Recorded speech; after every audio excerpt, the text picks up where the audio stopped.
Good day everyone, I am Christian Hililio from Preparedness. Today's video I'm going to discuss how to prevent earthquake. We can stop natural earthquakes from happening, but we can greatly reduce their consequences by detecting hazards, constructing better structures, and offering earthquake safety education. We can lessen the risk of human-caused earthquakes by planning for natural earthquakes.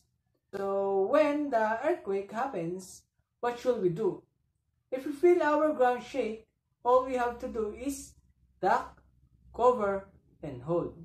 After that, let's make sure the earthquake stops and go outside or to open ground to make sure we're safe, as seen in this video.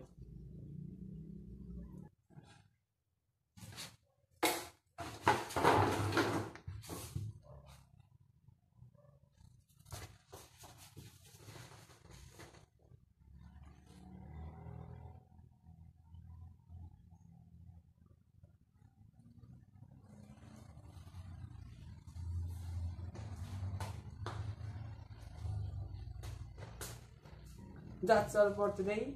Thank you.